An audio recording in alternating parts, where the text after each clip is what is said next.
Hold tight, because we're about to venture into a world where truth is stranger than fiction. What if I told you the government has been hiding evidence of crashed UFOs? Brace yourself for shocking revelations as we unveil declassified documents, eyewitness accounts, and leaked footage that reveal a secret history of alien encounters on Earth. This is the information they don't want you to see, the evidence that could shatter our understanding of reality. And we're going to start things off with Point Dume underwater base. So off the coast of Point Dume in Malibu, there seems to be this mysterious structure lying about 6 miles underwater. Images captured on Google Earth show an oval-shaped object resting on the seabed floor. Looks like it has a large flat top and what seems to be pillars or columns. Looking at it, it definitely looks like the entrance to something. It sits about 2,000 feet beneath the ocean surface, spanning nearly 3 miles in width, and some speculate that it could be more than just a naturally formed structure. And yes, some even think it could be an underwater alien base. Jimmy Church, who hosts a California-based radio show called Fade to Black, was pretty excited about the images,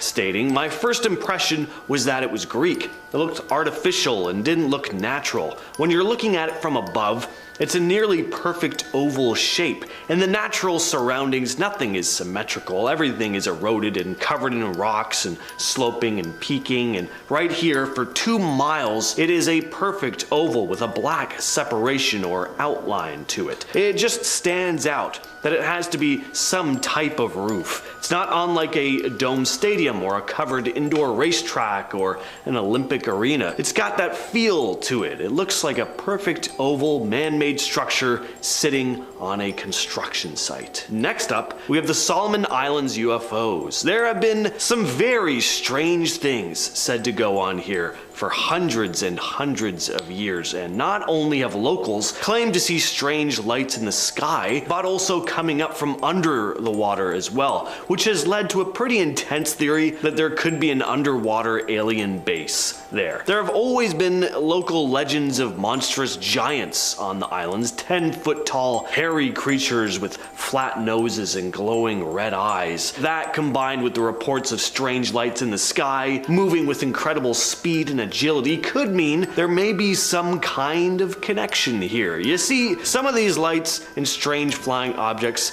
have been seen descending down into the trees of the Guadalcanal or rising up from the ocean and zipping around before diving back down. There are also legends that these giants that are said to live on the island move around through subterranean tunnels. So some speculate that beneath the surface of the ocean is this hidden structure where extraterrestrial beings may be conducting their activities. Next up, we have Hy Brasil, a small mythological island off the coast of Ireland. According to Celtic folklore, this island is said to lie off the west coast of the country, appearing only every 7 years, usually surrounded by mist. The island is often described as a paradise with advanced technology and a society living in total harmony with nature. Sailors and explorers have reported spotting the island for centuries, claiming to have seen strange creatures and these glowing god-like beings there. Maps from the 14th to the 19th centuries often included Hy Brasil, but its exact location was always a bit of a mystery. Now, of course, it sounds like complete folklore, which Celtic culture is absolutely full of, but what if there's something else going on here? Well, some have suggested that the islands appearing and disappearing could have an extraterrestrial connection. The idea is that aliens could be using advanced cloaking technology or have a hidden base on or beneath the island, and the mysterious creatures that some sailors claimed to have seen on the island do sound like they could be alien-like, but it's still a total mystery as to what they'd be doing over there. Next up on the list, we have strange skulls that were found in an underwater cave in Mexico. So in 2012, divers were exploring a cenote in the Yucatan Peninsula where they came across 2 chambers full of human bones, and some of these bones were human skulls, but there was something off about them. They were elongated. Now, the ancient Maya were said to have performed human sacrifices in the area, and skull deformation was also practiced in various parts of Mexico way back when. There are theories as to why, but nothing entirely concrete. One idea is that high-ranking members of society had elongated skulls. Some say that people's skulls were elongated just to differentiate certain groups from one another, but there's also the theory that these skulls never belonged to human beings at all. Pretty common knowledge, of course, that there are tons of conspiracy theories surrounding the ancient Maya, including the presence of extraterrestrials that may have helped them construct all their intricate advanced cities. So could these skulls have belonged to these supposed alien beings? It's possible. Next up, we have the Lake Baikal incident. So this lake in southern Siberia is the world's largest freshwater lake by volume. It's incredibly deep, and there are some pretty eerie stories about it. First of all, there's all the mysterious lights that are reported, not just hovering or flying above it, but also coming from the depths of the water. And there's a very creepy story that was supposedly an attempted cover-up by the Russian government. So in 1982, a team of Navy divers were doing a routine diving exercise in the lake when a number of them started spotting something pretty disturbing. There were all these figures deep under the water. They were tall and slender, well over 6 feet tall, and wearing what looked to be silver suits. Those suits could have also been silvery scales. They also had large, circular, glowing, unblinking eyes. The creatures began chasing after the divers, or swimming after them, rather, and the divers panicked and then swam back up to the surface, and they reported what they'd seen to their superiors, but that's where the story ends. The existence of the strange creatures has never been confirmed or denied. Next up, we have underwater alien bases in Alaska. So claims of alleged alien bases lurking beneath the waters off the coast of Alaska have been around for quite a while, but in recent years, the idea of them has become more of a popular thing, mostly thanks to Ancient Aliens. Thank you, Ancient Aliens. But apparently, there are even eyewitness accounts dating back several decades, which have been mostly undisclosed until recently. UFOologists and UFO enthusiasts have now been turning their attention to the mysterious activities in the waters of Alaska. One incident dates back to 1945 when crew members of a ship reported spotting an unidentified craft. Researchers, including members of MUFON, or the Mutual UFO Network, which is a non-profit organization that studies reported UFO sightings, they think it's possible that extraterrestrial beings have been constructing bases beneath the ocean's surface, and that's because there are tons of reports of UFO movements over the water. There were also a number of UFO sightings in the 40s that weren't disclosed to the public at the time. These undisclosed reports allegedly provide evidence that there are extraterrestrial entities operating in the waters off the coast of Alaska. This next story comes to us from Reddit, and although what this person saw wasn't technically under the water, it was floating just above it, and it's a pretty fascinating account. The story comes to us from user Keslow, who writes, "I used to live in Charleston, South Carolina back around 2006, and I had a job that had me leaving home at about 4 a.m. I lived in a bad part of town near the International Airport Joint Base, so when I left, I did a scan of the area before getting into my car. One morning, I stepped out of my home to do my scan and noticed that there were thin, wispy clouds flowing in off the ocean. Basically, it was a thin fog, about 1,000 to 1,500 feet up, moving like a river. I also noticed at this point that there were two effing moons. One is obscured by the thin clouds, our real moon, and the other is most definitely under the clouds. It was a sphere of glowing white light. It made no sound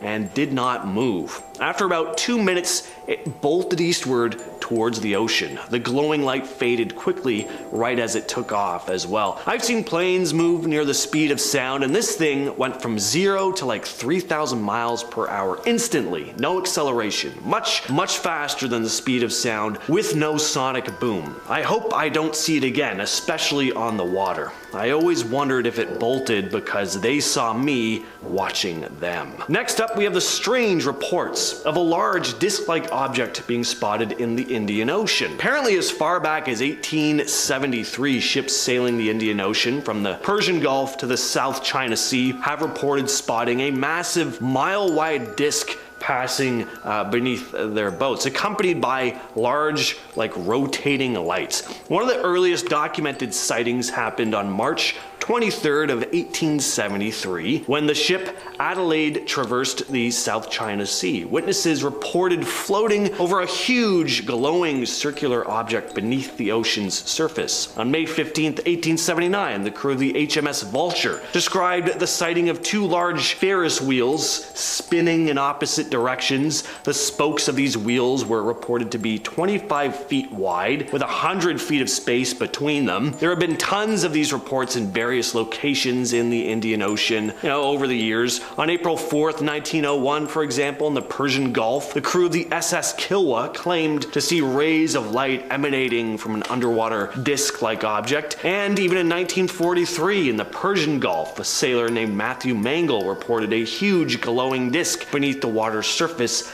pacing his ship. And these are just a handful of examples. And coming in at second place is the Michigan Stonehenge. So in 2007, a professor of underwater archaeology, Mark Hawley, made a pretty incredible discovery. It was this arrangement of stones lying on the lake bed, looking a lot like Stonehenge in England. The stones are laid out in a circular pattern, and some even appear to be arranged in a line. They're about 40 feet below the surface of the lake. So what was the purpose of this formation? Could it be the remnants of an ancient civilization? Could extraterrestrials have constructed it thousands of years ago? They look like they've been placed in a pretty precise pattern. Doesn't look to be natural forming to me. And of course, there's also a rock with a mastodon carved into it. Hard to believe something like that would be created naturally. What's also really fascinating is that these stones are believed to be about 9,000 years old, predating Stonehenge by about 4,000 years. And finally, it's only natural that we finish things off with what has to be the most famous strange object discovered deep beneath the sea, the Baltic Sea anomaly. So back in the summer of 2011, a team of Swedish treasure hunters didn't come across any treasure in terms of monetary gain anyway, but they did find something pretty cool, a sonar image that seems to show a strange UFO-like object on the sea floor. Peter Lindbergh, the leader of the treasure hunting team, would be so awesome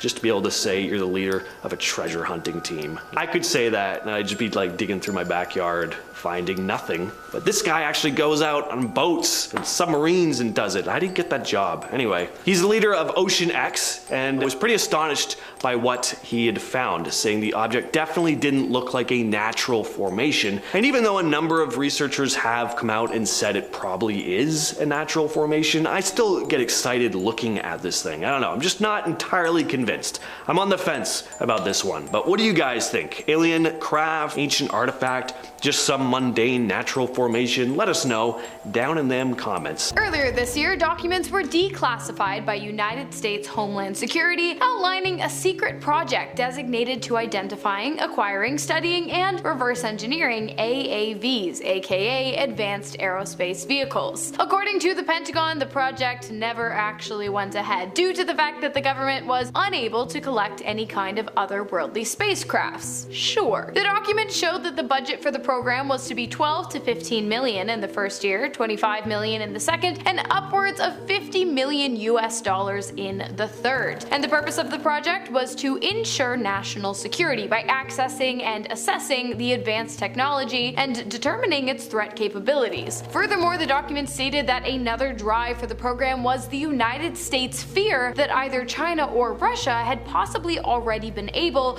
to reverse engineer these kind of technologies. Despite all of the information released to the public meticulously outlining the project, Homeland Security stands firm on their claim that the program never actually went ahead because it was never actually approved. Personally, I'm not buying it. It sounds more like a foreign enemy was getting too close to uncovering the mission, and so the government released a bogus declassified statement saying that while there was a project, it never actually went ahead in order to throw them off the scent. If you agree, consider giving this video a thumbs up.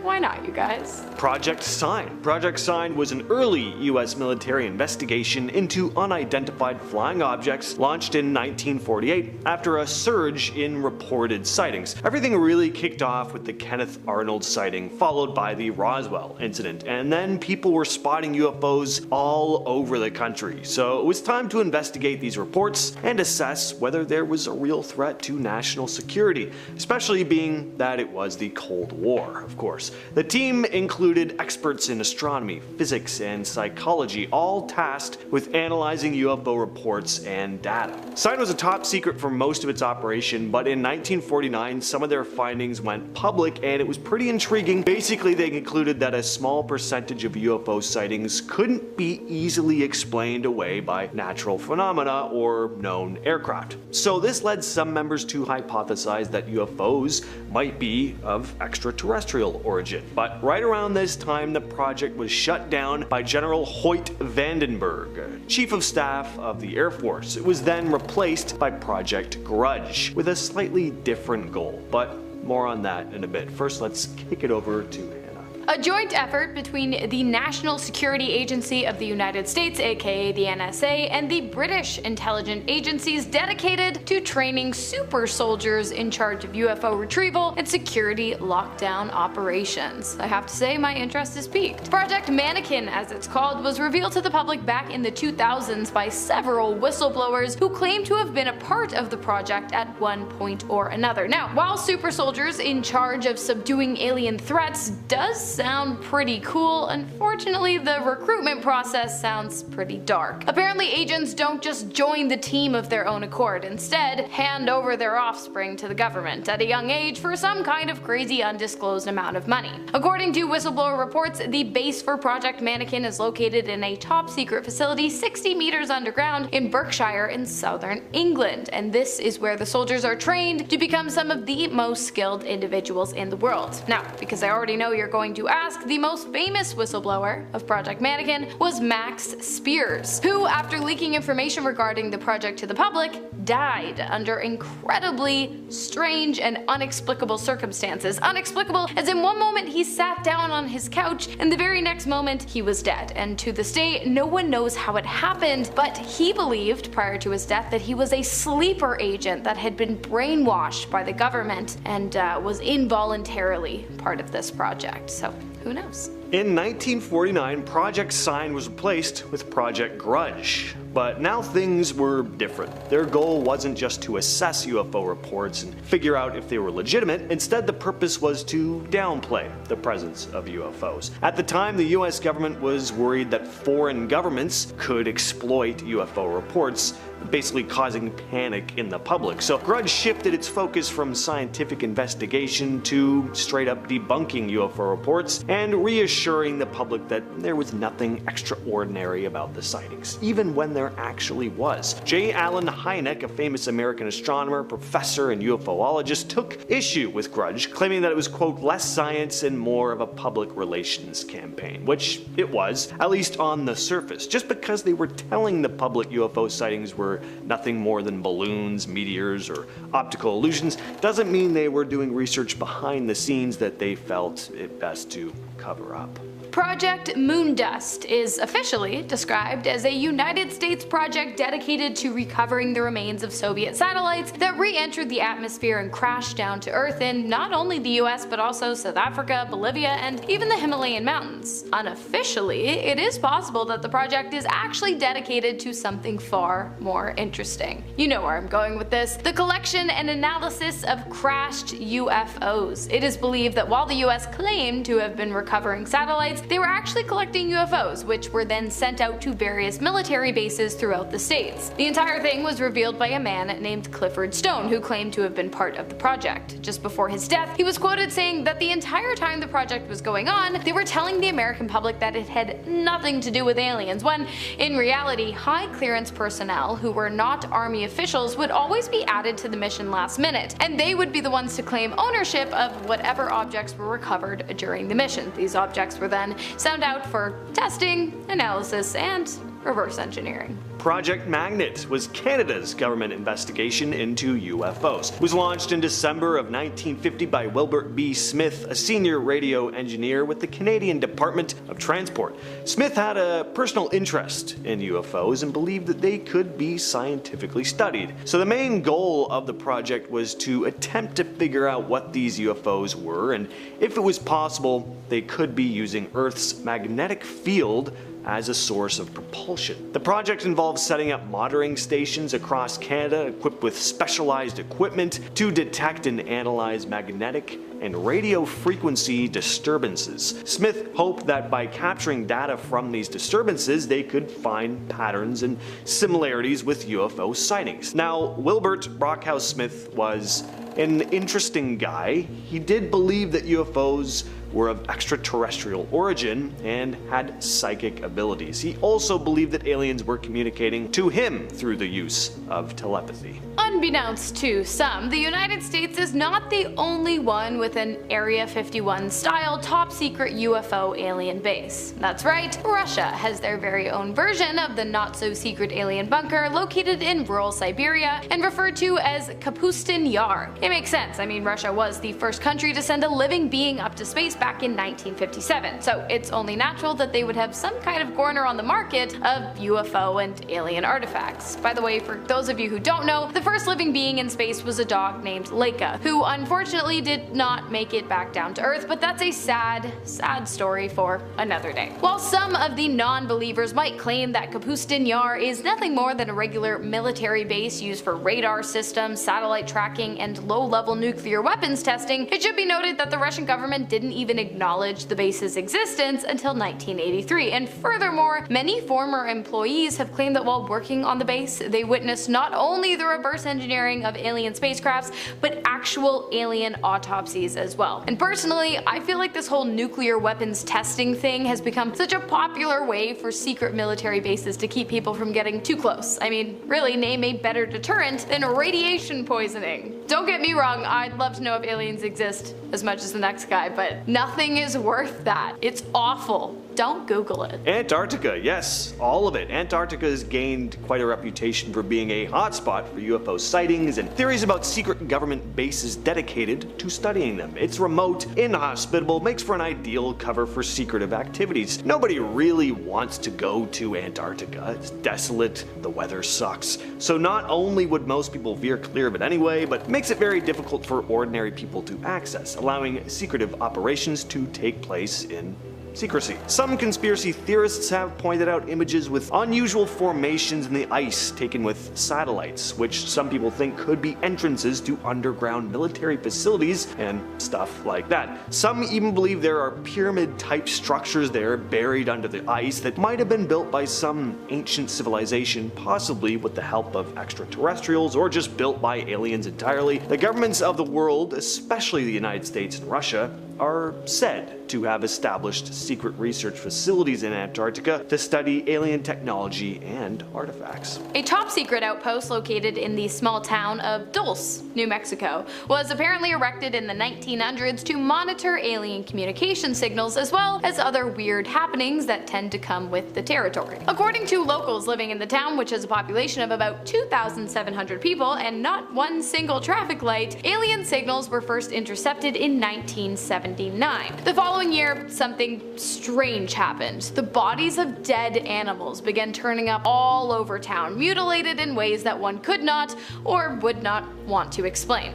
I will not be explaining because this is YouTube, not the dark web. In the years that followed, individuals who claimed to have been associated with the base, nicknamed the Dulce Alien Center, started coming forward. One man claimed to have helped build the facility and to even have witnessed a full-on battle between humans and alien beings. After that, UFO sightings in the town skyrocketed, probably because people now knew what to look for. Fast forward to today, and reports of UFO sightings are still pretty common in the small town of Dulce, as well as reports of top secret military projects, despite the fact that the government insists it has a total of 0 bases in the area. But who's buying that? Majestic 12, often referred to simply as MJ12, is at the heart of pretty much everything we've talked about on this list. The organization is basically the king of government alien cover-up conspiracies. The story goes that in 1947, following the Roswell incident, where a supposed UFO crash occurred, President Truman established Majestic 12 as a secret committee of scientists, military leaders,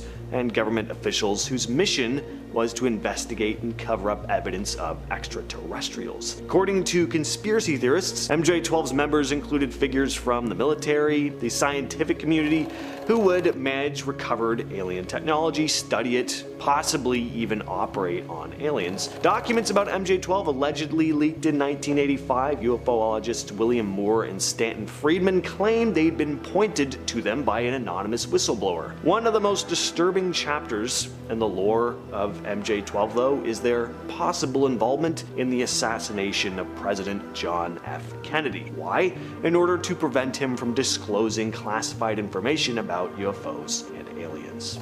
We have a whole video on MJ-12, so check that one out after this one. As James said, the Roswell incident is arguably the most famous UFO crash in history, although the government would claim otherwise. Basically, on June 24th of 1947, while searching for a crashed military aircraft, pilot Kenneth Arnold spotted 9 UFOs flying over the Cascade Mountains of Washington state in the US. The objects were flying in formation at a height of about 10,000 feet and a speed of approximately 1,900 kilometers per hour, which was not possible at the time, for humans that is. Kenneth described the way the objects moved as jerky, like rocks skipping over the water, flashing forward at strange intervals. When the media got a hold of the story, they coined the phrase flying saucer, and the UFO craze took off at hyperspeed, especially when on July 7th, a local rancher named Mac Brazel called the sheriff to let him know that one of those objects had somehow ended up on his farm, and this came to be known as the Roswell incident. It was back in July of 1947 that something strange happened near Roswell, New Mexico. Something had crashed into the ground, into Brazel's farm. There were metal pieces, rubber strips, and a strange tin foil-like material. The nearby Roswell Army airfield was alerted. The military came out and collected the debris.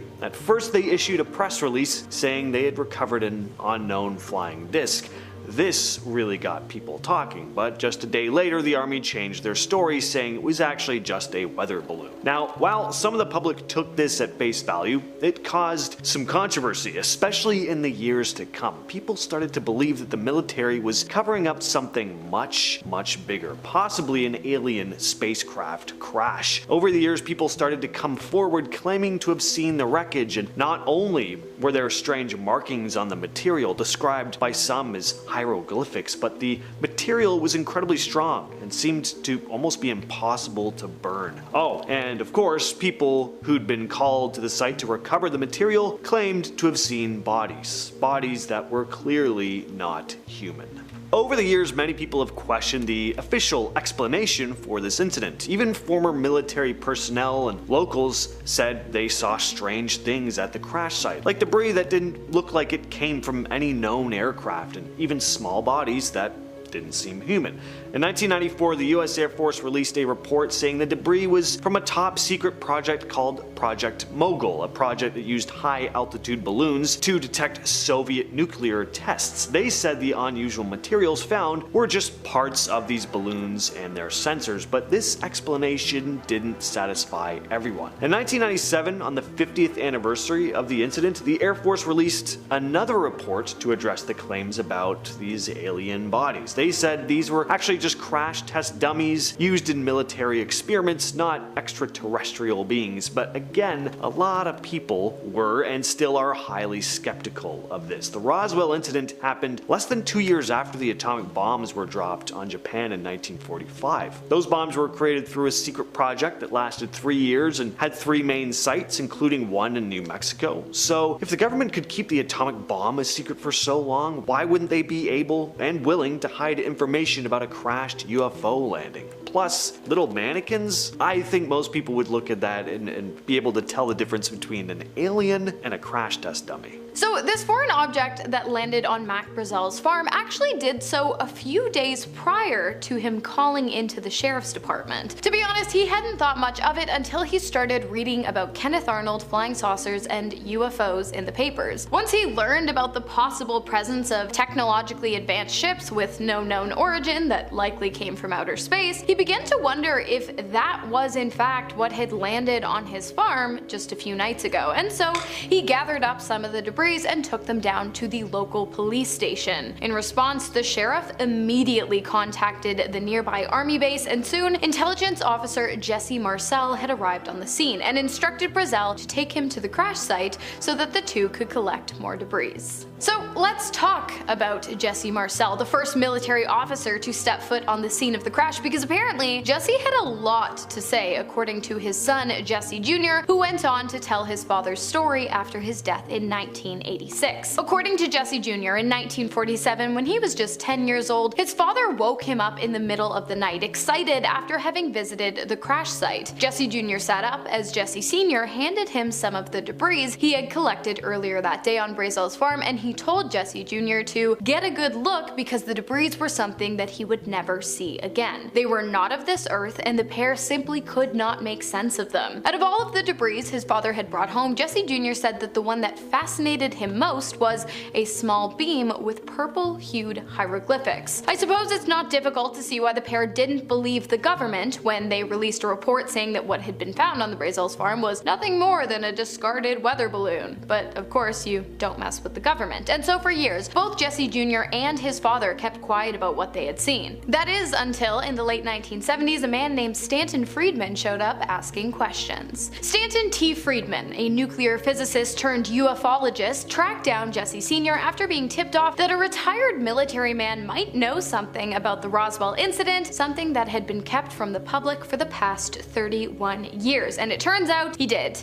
Jesse Sr. told Friedman that the weather balloon story had in fact been a cover-up, and that the original wreckage had been replaced with a weather balloon shortly after military personnel first arrived on the scene. Not only that, but Jesse claimed that despite what their superiors had wanted them to believe, it was incredibly clear to everyone working on the site that the object had in fact been an extraterrestrial spaceship with outstanding craftsmanship and incredibly advanced out-of-this-world technologies. Although, unfortunately, Jesse did claim that he never got to witness the alleged aliens inside of the craft being pulled out, but still, he's ex-military, he was there. It's a pretty compelling case if you ask me. There are also witnesses aside from Brazel's claiming to have seen some strange things. So many of these witnesses stayed silent for years, but eventually began speaking out to close friends or family about what they'd seen, still fearing repercussions from the government. There was another crash site about 40 miles from Brazel's ranch where more wreckage and alien bodies were said to be being recovered. A firefighter who went to this site claimed that he saw a large disc in the ground and several small,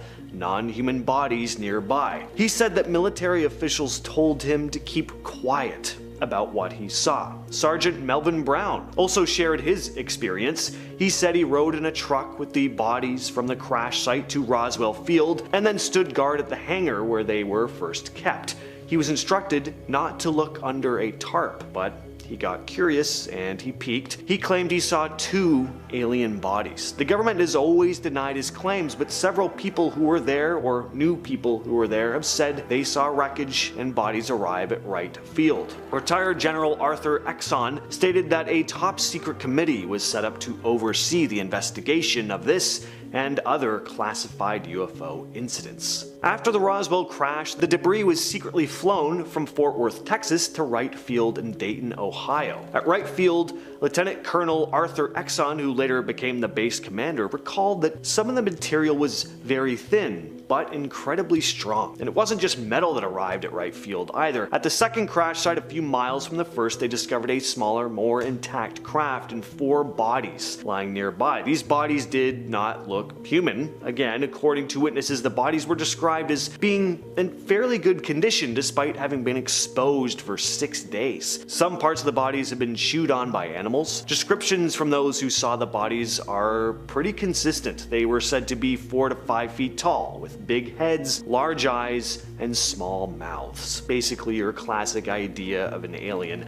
They had thin bodies with long arms and 4 fingers. An army nurse who worked on the initial autopsy described how fragile the skulls and bones were too. The bodies were quickly placed in large, sealed wooden crates, loaded onto a B-29 bomber and flown to Fort Worth before being sent to Wright Field. Now, the general public weren't the only ones concerned with the Roswell crash. In fact, one of the highest members of government was too, the president, which at the time was Harry S. Truman. After the incident took place, Truman became increasingly interested and concerned with UFOs, so much so that in 1948 he called a meeting with his military aide, Colonel Robert Laundrie, in the Oval Office to discuss UFO reports and what they might mean for the security of the country. Laundrie told Truman that, quote, all manner of objects and things were being seen in the sky by people as of late, which only led the president to worry more about the possibility of new, never-before-seen threats to the American people. And so Truman ordered a quarterly oral report from both Laundrie and the Air Force to be presented to him at the White House to discuss whether or not the UFO sightings would present any kind of immediate danger. Although neither the military or the Air Force were ever able or willing to provide Truman with any answers, the UFO sightings kept coming and officials became more and more confused. To this day, it's unclear what information the government has gathered on UFOs, but what we do know is that if they do in fact have concrete evidence supporting the existence of alien life forms, they sure as heck aren't sharing it with us. Yet, fingers crossed. The Roswell incident was the catalyst for pretty much every modern UFO conspiracy today. Before Roswell, the idea of aliens was just that, really, an idea. But when stories about this mysterious crash hit the papers, it really changed the public's view of the possibility of alien life forever. Suddenly, what people had read about in science fiction and fantasy novels or watched on the big screen was something a lot more concrete. Project Blue Book formed a few years after the Roswell incident, a genuine Air Force program dedicated to investigating UFOs, at least in the early days. Area 51, the mysterious Men in Black, Majestic 12, all of these things started being whispered about in the years following the Roswell incident. Starting off this list, in our number 10 spot, we have the Disclosure Project. The Disclosure Project is a non-profit organization founded in 1993 by Dr. Stephen M. Greer, who was a physician and UFOologist, and the goal of the project is to bring forth information about the existence of extraterrestrial intelligence and their interactions with humanity to the public and government officials. The organization has collected over 800 witness testimonies from military, government, and intelligence officials who have had direct involvement with UFO sightings and extraterrestrial encounters. Literally, this entire group is aimed at doing exactly what we're here talking about today. The Disclosure Project believes that governments around the world have been suppressing information about the existence of extraterrestrial life and that the truth needs to be disclosed to the public. We love a little whistleblowing. They advocate for the declassification of government files related to UFO sightings and for public hearings on the issue. The organization has received criticism and skepticism from some who believe their claims are unfounded. However, the Disclosure Project continues to push for transparency and the release of information to help us better understand our place in the universe. Did you see those James Webb photos? How are we supposed to understand our place in the universe? Alright, when the universe is that big,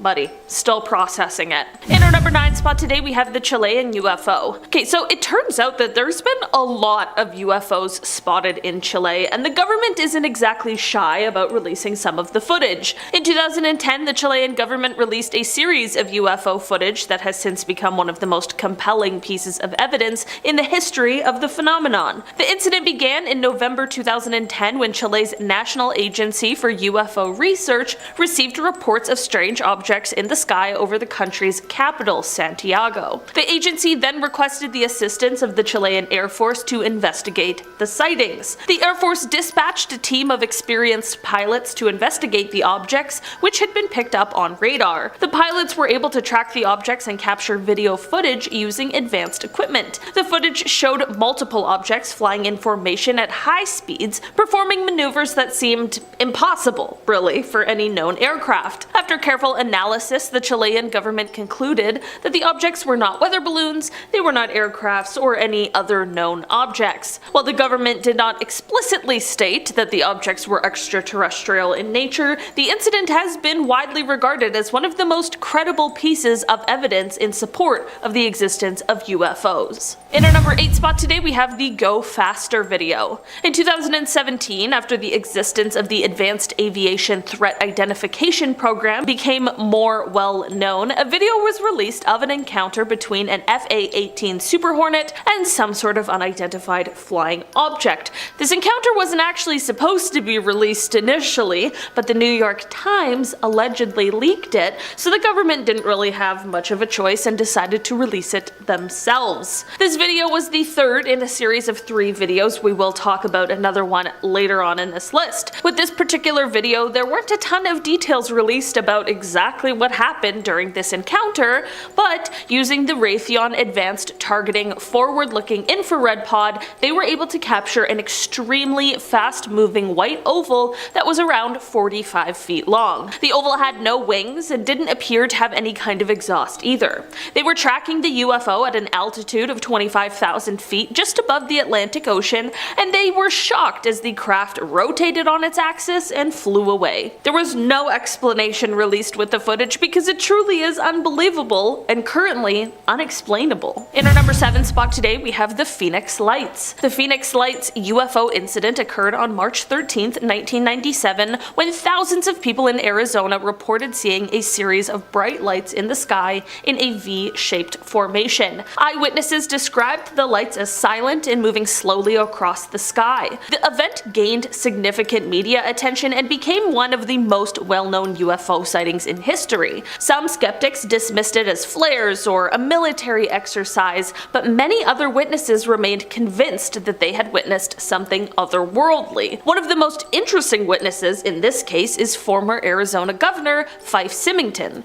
In 2007, he decided to reveal that he had seen the object himself, and not only this, but he described it as not from this world. Despite the multiple witnesses and this government official's testimony, the incident remains a mystery, and to this day, no official explanation has been given for the strange lights seen in the sky. In our number 6 spot today, we have the Project Blue Book sighting. Air Force Lieutenant Colonel Richard French was once tasked with being an investigator for Project Blue Book, which was the name used to describe a study of UFOs conducted by the United States Air Force from March 1952 to December 17, 1969, when the project was terminated. While his job was meant to be to investigate and essentially debunk UFO sightings, later in life he took to Congress to stand up and explain his own UFO encounter that he was never able to explain away. The moment that truly stuck with him all of these years took place back in 1952. He was sent off to Newfoundland after there were reports that a UFO had crashed off of the coast of St. John's.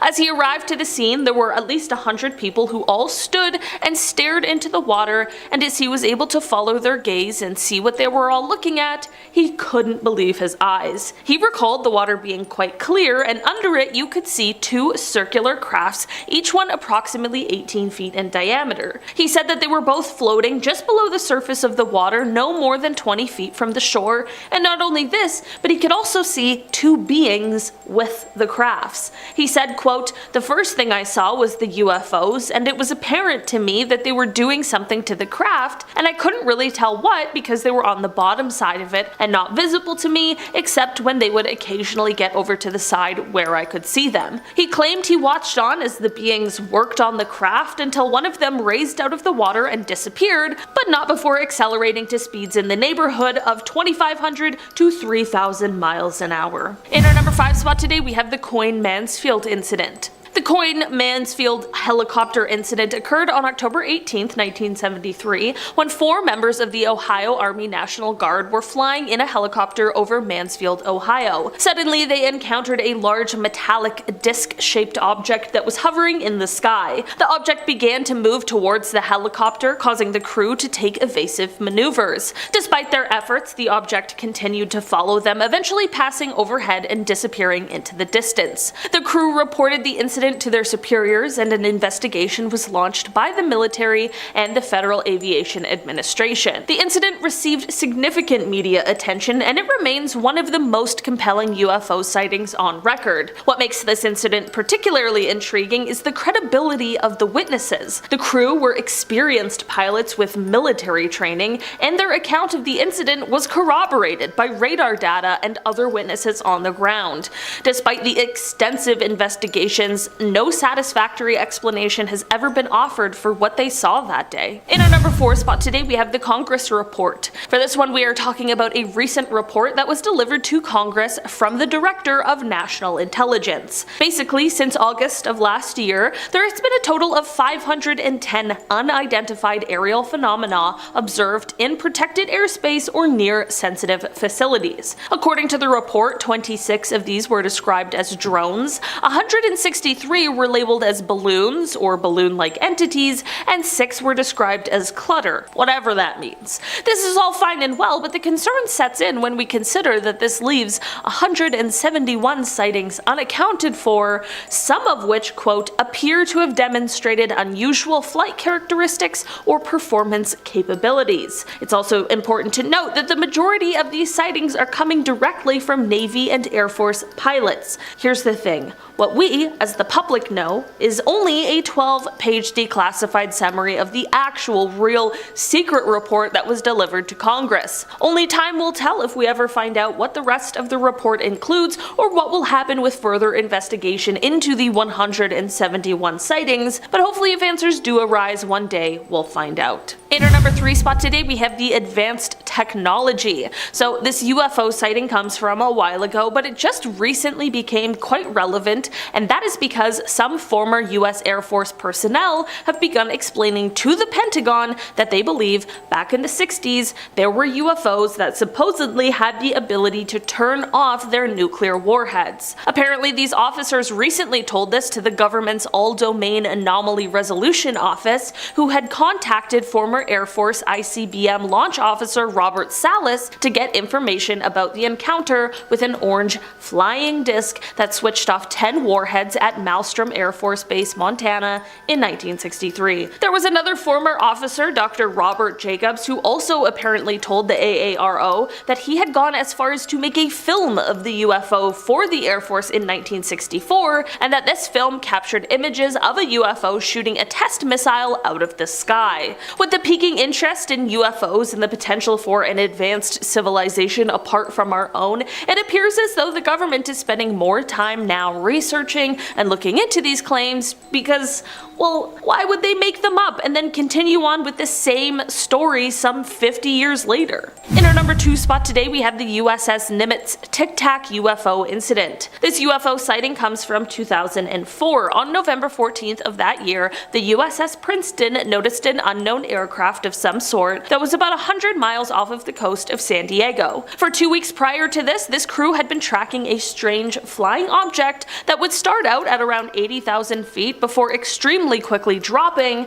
to hover right above the Pacific Ocean. Commander David Fravor and Lieutenant Commander Jim Slate went over in 2 fighter jets, and when they arrived they saw what at first appeared to be churning water while there was an oval shape just below the surface. After this, a white oval-shaped object appeared above the water, but it had no markings on it. Like no windows, nothing that would indicate an engine, no wings, and the infrared monitors on the jets didn't pick up any sort of exhaust. The commander and lieutenant commander tried to intercept this strange aircraft, but it very quickly flew away and reappeared on the monitor 60 miles away. And when I say quickly, I mean that it was moving at 3 times the speed of sound and over twice the speed of the fighter jets. So faster than any kind of technology we currently have. We still don't know exactly what it was, but it certainly was beyond our current capabilities. Finally, in our number 1 spot today, we have the Roswell incident. This incident is like the mecca when it comes to a government leak. I mean, this incident is infamous for a reason. The whole thing started in 1947 when some sort of crash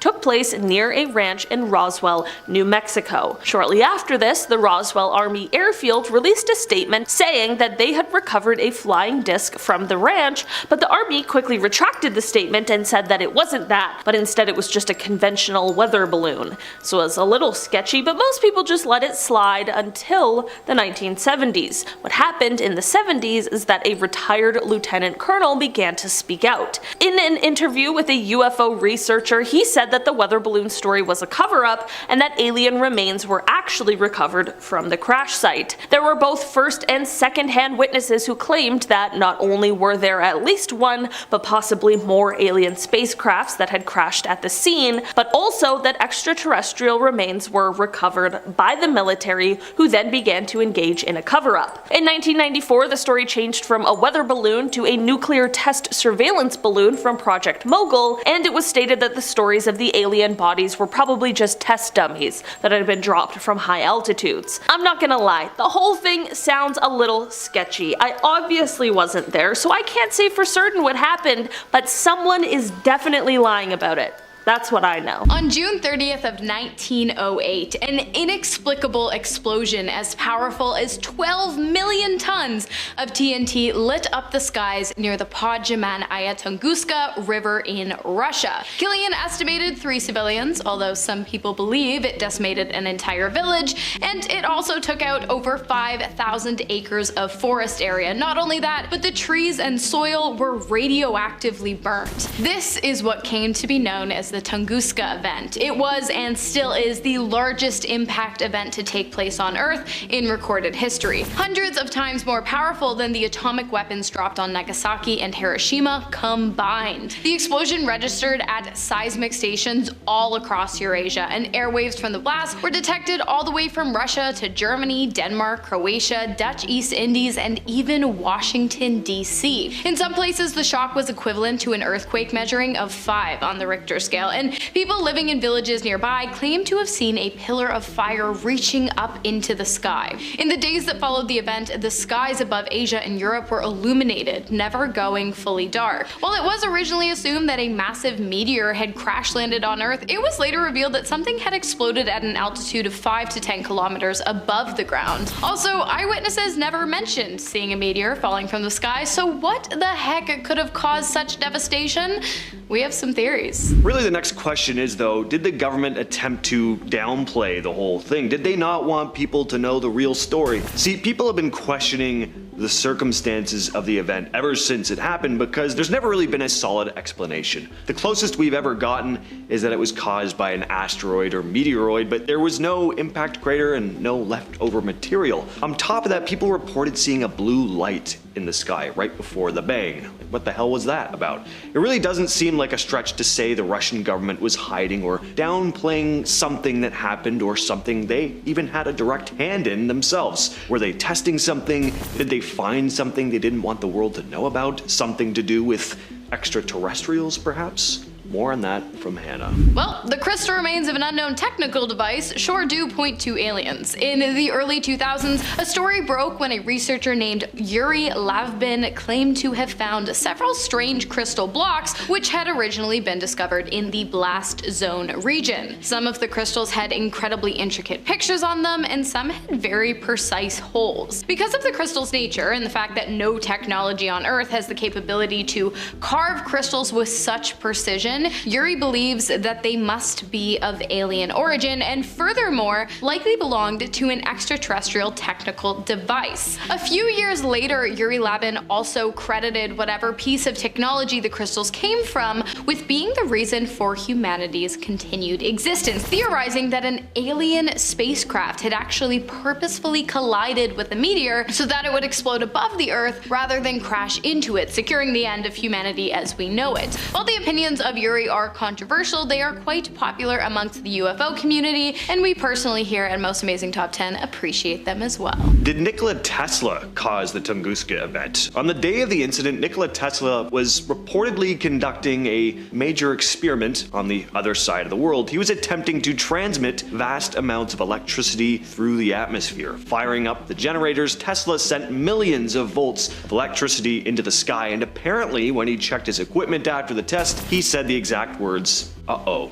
One of Tesla's most mysterious inventions is the Tesla death ray. The idea of a directed energy weapon existed before Tesla, but if anyone could create it, it was gonna be him. The death ray technology was supposedly based on Tesla's high-frequency electricity experiments, where he believed energy could be wirelessly transmitted over long distances to a specific target. Tesla had apparently envisioned a portable generator powering the weapon, capable of destroying anything in its path. armies, fleets, tanks, and even cities from a great distance. So though no one officially saw the death ray in action, Tesla claimed his prototype worked. He'd even written letters to the New York Times talking about the invention's potential. You know what's weird? The fact that 2 weeks prior to the Tunguska event, many people encountered something incredibly strange. Another event that took place in the skies above Karlinski, a small village near where the Tunguska explosion took place. Many villagers claimed to have witnessed a white heavenly body in the sky that appeared to be under intelligent control, and for some reason in the shape of a pipe. The light hovered in the sky for about 10 minutes before the sound of military weapons fire went off in the distance. In that moment, the bright light faded into a smoky gray before disappearing into a ball of smoke. Moments later, the ground began to shake before flames and bizarre shapes appeared across the skies above where the original light had been seen. Whether or not the events of that day are connected to the Tunguska blast are unknown, but it just seems like too big of a coincidence for the two not to be connected. Some think the Russian government was directly involved in causing the incident, not just attempting to downplay it. The Tunguska blast was so powerful that it seemed like it couldn't have been just a natural event. So one theory is that the Russian government had been working on a top secret military experiment that went wrong. Or maybe it went exactly like they expected it to. Something causing this level of destruction would be a pretty powerful weapon. It's pretty obvious why they'd want to keep something like this a secret. Admitting it would mean revealing your powerful new weapon to the world. Not only would they be giving away military secrets, but it could have led to international panic. Plus, there would be huge backlash for causing such a destructive event, even if it was accidental. Plus, the remoteness makes for a pretty ideal spot to test something like this. The explosion had happened right in the middle of a highly populated urban area. I probably wouldn't be entertaining this theory as much.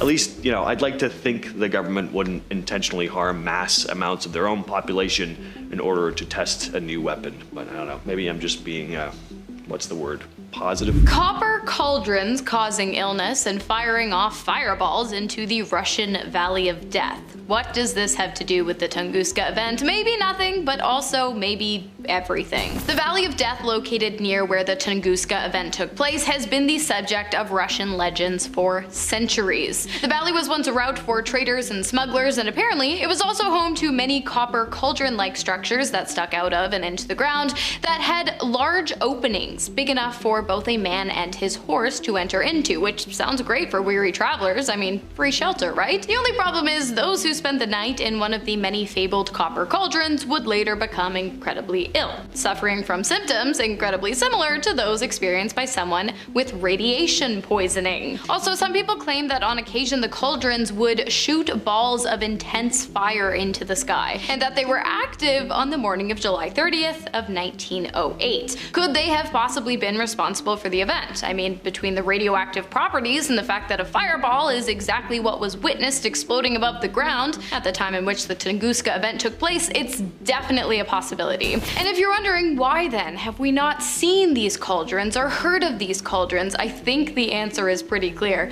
2 words: government cover-up. Alright, a super wild theory is that the Tunguska event may have been caused by a black hole, which sounds nuts coming out of my mouth, sounded nuts reading it, but here we are. So it may be totally nuts, I just can't deny how interested I am in this one. The theory that a small black hole collided with the planet started being talked about in 1973 by American physicists. They theorized that a small black hole actually passed through the planet, which they said could have explained the lack of an impact crater and possibly the explanation for that mysterious blue light witnesses reported seeing in the sky right before the explosion. These physicists actually put forth that this black hole would have shot right through the planet and out the other side, which again is nuts, but an incredibly fun idea. As the team wrote in their paper, the black hole would enter the Earth, and the rigidity of the rock would allow no underground shockwave because of its high velocity, and because it loses only a small fraction of its energy in passing through the Earth, the black hole should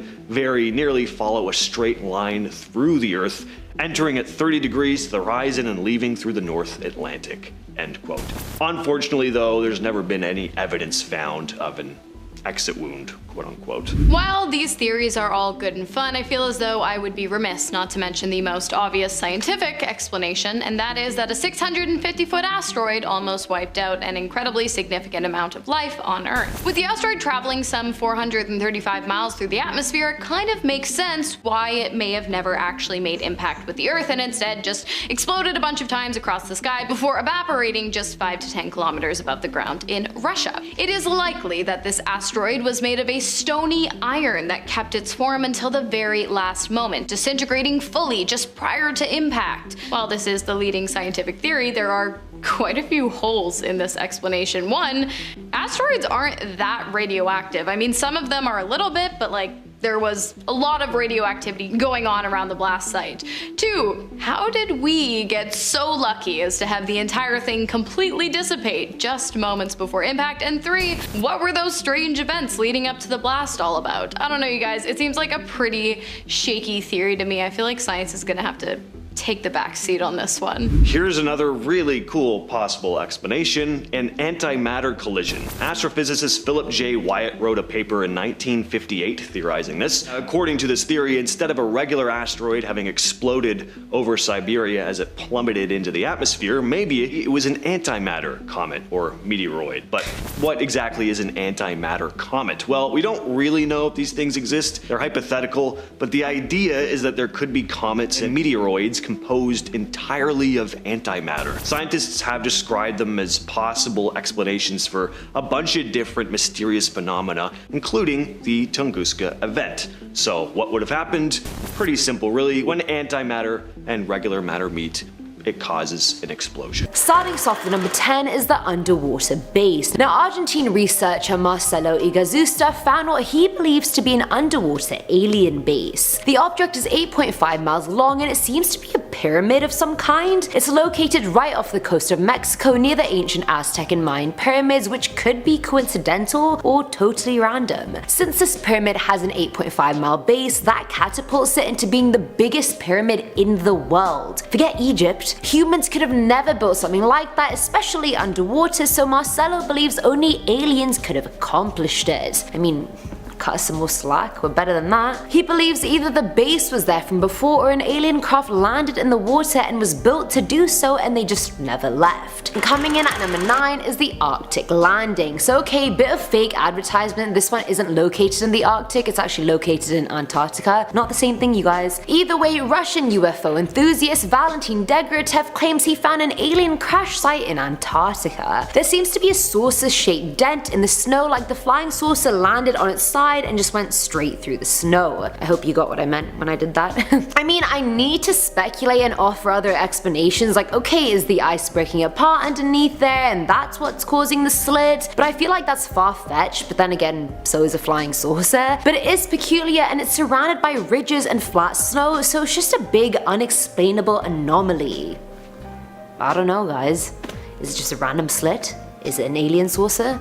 I don't really know. At number 8 we have the Martian twins. Now during the Kofun era in Japan, which was during 300 to 538 AD, they used to build Kofun tombs. And these tombs were for people of the ruling class and they were shaped like keyholes most commonly and surrounded by water. That's all well and good, but alien hunters spotted a mound on Mars that looked identical to one specific Kofun era tomb. Now they fully believe that the suspicious similarities between both features is evidence that Martians settled on Earth centuries ago after a catastrophic unknown event forced them to leave the red planet. They ended up building a similar structure on Earth and then going back to Mars when it was finally appropriate. But again, I feel like this whole theory is speculation. How do we know what this catastrophic unknown event was, and if it even happened? If aliens have the technology to travel to another planet and set up camp there, surely they could have evaded whichever terrible thing happened on Mars. Is that too much to ask? I don't think it is. I don't think my expectations are that high, you guys.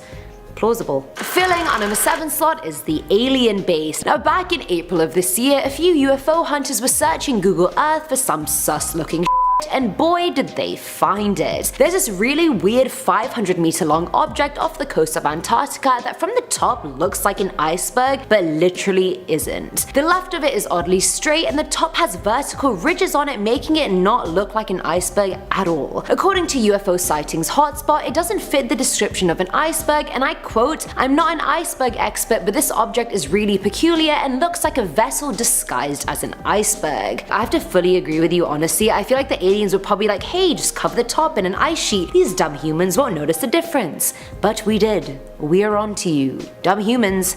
May have taken us a few years, but we got there. Now at number 6 is bad parking. I just found this one hilarious because alien life is meant to be so advanced and ahead of us, and I look at this image and I'm like, were you drunk driving? Like, this is shockingly bad. Now the image was located by YouTube channel Secure Team 10, who found it crash landed in a restricted part of Arizona with a white blacked out car parked next to it. CIA perhaps? Probably. Now the flying saucer looks really old-fashioned, if anything, like it's not slick or thin, and I'm pretty sure it landed upside down, which is what's really funny to me. Like, how do you mess up a landing that badly? Maybe the aliens decided to take one of the old ones for a ride and then didn't realize how outdated it was, and then boom, disaster, flipped it over.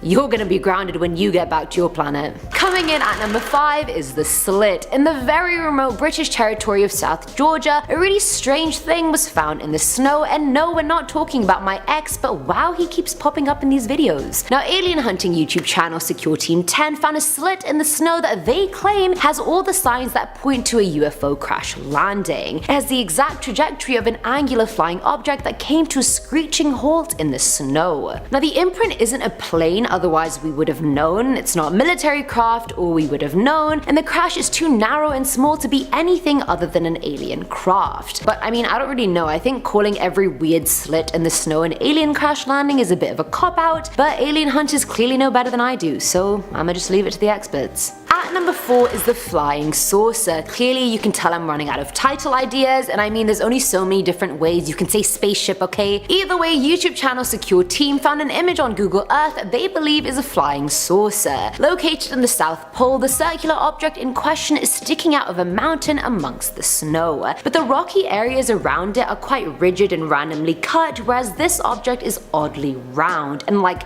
perfectly round at that. And I can't zoom in enough to tell if it's just a round cut of water that's randomly there or if it's actually alien aircraft. But since I've never seen alien aircraft, I don't even know. Even if I could zoom in, would I know? Who knows? Now there's like a thinner outline inside the actual outline of the round bit, which seems unnatural to me. Like there's no way that bit's natural. Has to be man-made or alien made. But I feel like zooming in more is necessary to get an actual conclusion, and alas, I can't do that. And I'm definitely not gonna go to Antarctica just to find out. But you can, and let me know if you do. Filling our number 3 slot is the floating island. Now located in Argentina, back in 2016, UFO Sightings Daily fully believed this floating island was the entrance to an alien base. On Google Maps, it looks like a random crescent was cut out of the greenery in the area. Like there's no other shape like that found nearby, or on the continent, or in the country for that matter. The island actually moves and rotates in a circle, and considering Argentina has had many UFO sightings over the years, it could be possible that aliens have their base underneath this island. Never say never. Now the slit could easily fit a 100-meter UFO through it, and no one has actually gone and explored the water beneath the floating island. I think it's just really weird how there's like an oddly perfect circular island that magically got cut out by Mother Nature, and oh, it also rotates and moves. Like, nah honey, that's not Mother Nature, that is alien nature. Now at number 2 are the skid marks. Now, in June of this year, UFO theorist Scott Waring found what he believed to be an alien crash site in Antarctica, because apparently that's the go-to landing pad for most aliens on this list. It's located towards the north of the island, off the coast of another little island, if you know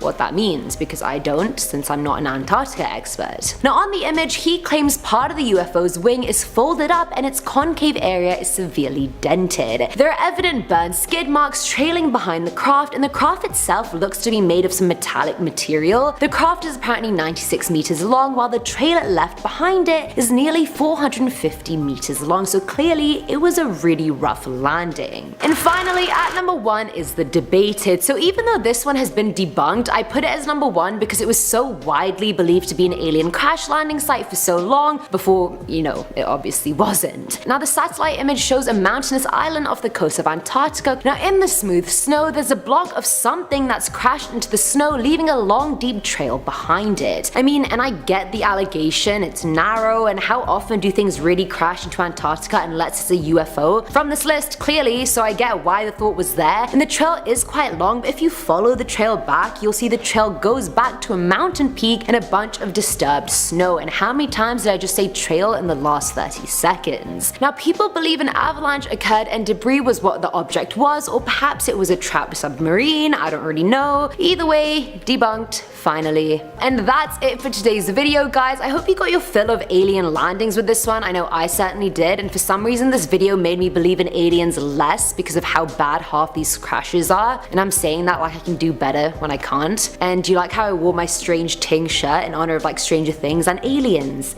And this is an alien video. No, I'm kidding, I don't even watch the show, lol. Either way, let me know what you thought in the comments below, and as always, I'm your host Eamon Hassan, and I'll catch you in the next one. Bye!